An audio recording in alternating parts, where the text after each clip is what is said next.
everyone. Welcome to Thorough Newspaper Analysis, which is presented to you by LawSikho. So the articles for today are actually basically there is only one article for the day, which is from the Indian Express. It is titled as "The Cruelty Camera Can't See." Basically, this talks about the recent judgment from the Supreme Court, which has come for the putting up of CCTV cameras in order to avoid custodial deaths. But the author in here tries to talk. They talk about that where there are several things that just the CCTV camera cannot solve, and there are other things that need to be taken care of. And we have the news in flash for our prelims exam point of view. So if you're preparing for judicial services examination, you can have a look at LawSikho's judiciary test prep course. The link to this course is there in the description box. It is a very nicely drafted and totally committed towards judicial services examination. You can also download free study material for your own preparation. Let's see what is the multiple choice question for the day. Universal Service, basically this is from the previous day's discussion. Universal Service Obligation Fund scheme is approved by government to provide mobile coverage in, firstly, Arunachal Pradesh, second, Assam, third, Nagaland, or fourth, Ladakh. You can write down your answer in the comment section below. This is the descriptive question for the day. In the light of recent judgment of Paramveer Singh Saini versus Baljeet Singh, examine the measures that should be taken to prevent torture of prisoners at the hand of police and also to protect the rights of the prisoners in overall scenario. So you can write down your answer in word limit, that is maximum 250 to 300 words. So recently, a three-judge bench of the Supreme Court in the case, as we just discussed, Paramveer Singh Saini versus Baljeet Singh mandated, that is the Supreme Court judge bench, it made it compulsory that the CCTV cameras should be installed in police stations and offices of other investigative agencies. Now, this could be NIA or it could be CBI, etc. So the previous decisions with the similar decisions have been poorly implemented. So basically, though this time it has been in some or the other sense taken as a landmark judgment in curbing or dealing with the custodial deaths of the prisoners or even the under trials, but also many a times, the similar decisions that talked about having CCTV cameras and similar other guidelines, it's not like that it is for the first time that the Supreme Court has taken this cognizance and talked about mandating the CCTV cameras in the investigative agencies' offices. But many a times, previous decisions have also been taken in the similar light with almost the similar guidelines. But due to the poor implementation of those decisions, till date, we have not been able to see any kind of significant change in the custodial behavior or the custodial torture that takes place at the hand of the police officials. Now let's discuss in brief about the mandate that has been specifically given in this Paramveer Saini case. So basically this case, the Supreme Court has listed out the areas of police stations where cameras must be installed to ensure no blind spots. So yes, this can be said that one thing that makes this decision a little better and advanced as compared to the previous ones in the similar direction is that the Supreme Court has outrightly taken the pain to look into the areas and to give into its decision the areas of the police stations and the locations wherein these CCTV cameras have to be installed so that no blind spots are left. Now, maybe it could be some kind of gallery near the washrooms or some kind of hidden areas which earlier might not have been brought under the eyes of CCTV, but now the Supreme Court has taken the cognizance of these areas as well.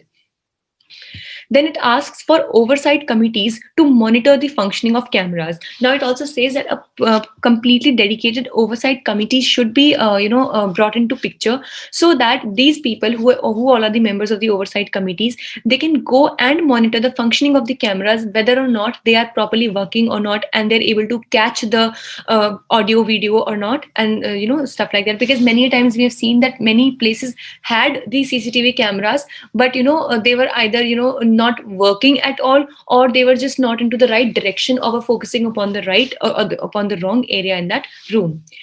So the next thing is cameras to be with night vision and able to record both audio and visual footage. So another two things that they have added is that firstly, the cameras should have enabled night vision. Now, as we know that there are a lot of CCTV cameras that can only catch the video only when there is enough light to have a look at, or for the camera to work properly. But there are also certain cameras that can actually give a night vision mode, that actually have a night vision mode as well. So the cameras that, or the CCTVs, must have this night vision mode, and they should not only be able to record the video but also a clear piece of audio as well. And then the recordings to be preserved for at least 12 months. So like, for example, some incidents has taken, or some kind of investigation or questioning took place on 1st January 2020. So it must be preserved. The footage, the audio visual of that footage must be preserved till 1st January 2021 at least. So for that, it makes sure that if in the later stages some kind of case arises, or the victim or the under trial prisoner or anyone wants to have a look at the the footage, or even there is a case going on and the court wants to look it into as an evidence, so the footages are very readily and easily available. So the decision acknowledges the right of victims to secure footage. So basically, this is very important, that the victims have been, in a way, been given their rights to secure the footage regarding their own questionnaire or their own investigation, or the under trial discussion with the authorities. So let's see that what are the other issues regarding the custodial death or custodial torture which have not been very outrightly addressed by the Supreme Court even in this case. Firstly, torture is not recognized as an offense under Indian law. So basically, if we talk about exactly the torture or custodial torture, it has not been made an offense under the IPC. Rather, the judges or the cases use the provision for serious injuries and or custodial deaths. But the torture, as in, it does not always mean that every torture will lead to having serious injuries or custodial deaths alone. But there are situations wherein it can cause another kinds of mental harassment as well. And even a bit of torture is something that should be made an offense, because there is no way that we are living in a police state, we are in a welfare state, and definitely we should not be giving absolute and sweeping powers to the police officials. And in the absence of the definition of torture, the courts charge the responsible with less serious offences. So that is why it is necessary that torture per se should be made an offence under the Indian Penal Code. Second, does not address concerns about fairness of investigations, which means that lack of statutory guidelines mandating independent investigation results. So basically, there has not been a standard operation of procedure that this is how you would be investigating, this is how the question answers would be conducted with the under trial or the accused. Rather, it largely depends on the whims and fancies and the fashion or the working procedure of that particular investigating officer or authority, that in what way does he want to carry out the procedure for investigation. Now, yes, of course, there have been some provisions which talk about, that the third degree torture should not be readily used on the accused or any kind of, suspect. But still, every one of us knows that the police is very much rampant in using third degree torture and even other kinds of physical tortures when it comes to the investigation policies or investigation regime that is taken up by the police officials. And that is why it is very necessary that we have a clear statutory guideline that talks about the exact procedure in which the investigation should take place. Then the next point is police tampering with the CCTV footage. Now, many times what happens is that the police officials, when they realize that, yes, some recording has not been taken up by the CCTV camera, so what they do is, even before any kind of investigation starts in that particular case, they tamper with the footage. Either they delete it completely, or they get it disturbed or destroyed by any means. So ultimately, the very evidence that could prove the torture that was taken up or done by the police officials, that is tampered by the police itself. So as we know that this is a very, different kind of a situation wherein an evidence which is against the police officials is maintained by the police officials themselves. So definitely there is a very high chance that they can tamper the evidence, and even the victim or the accused would not be given the right to secure the footage in the right time. So that is why a complete different department in a way can be made, maybe that could completely have the responsibility of taking care of the CCTV footages and make sure that no police official is given the access without any cause to this CCTV footages. Then next, prior sanction from the government. So foremost hurdle in initiating criminal complaints. So basically, this is a very difficult situation wherein if at all you want to initiate a criminal complaint of torture or custodial death or similar, serious injuries in the custody of the police, then a prior sanction from the government needs to be taken, since you're doing it against the government employees.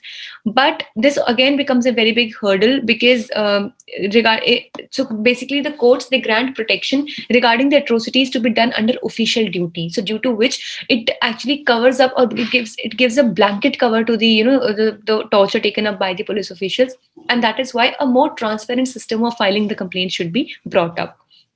Then next, cameras in police stations do not foreclose possibility of torture in other locations. So it is not that it is only the police station where a torture or a tortious activity or steps can be taken up by the police officials. Rather, many a times the police tends to torture the people who are out at bail, or even they go to their homes, or they just call them to some other places, random clubs or places, because all of us know about it, right?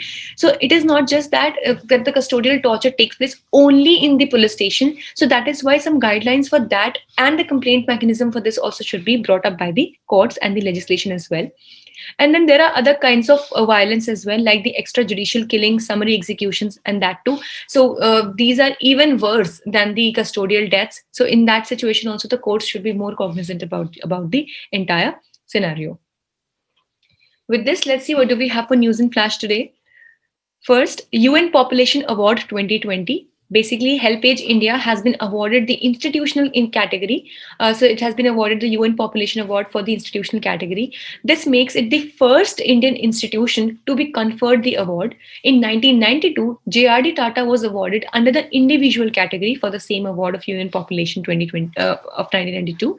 So the award has been established. It had been established by the United Nations General Assembly in 1981 to recognize contributions in the field of population and reproductive health. So this time, HelpAge India has been given this award, so we should keep it in mind. Second, Astad Debo dies. So he was a dance pioneer, Astad Debo. He died in Mumbai at the age 73. So yeah, please consider, this is not she, it's he. It is just a typing error, or please consider. So basically, he synthesized Kathak with Kathakali and contemporary styles, which was famously called as the Astad Debo dance. So basically, he was the one who brought in a transition and a kind of combination between Kathak and Kathakali and other contemporary styles of dancing. Third, Bhutan passes bill to decriminalize homosexuality. So this definitely is a very welcome step in human rights. So Bhutan became the latest Asian nation to take steps towards easing restrictions on the same-sex relationship. The changes still need to be approved by the King of Bhutan to become a law. So Section 213 and 214 of the Bhutan Penal Code, basically they criminalized unnatural sex, but now they have taken this welcome step on decriminalizing the same-sex relationship. So this was all for today. We hope it was a good session for you. Thank you so much for staying tuned with LawSikho.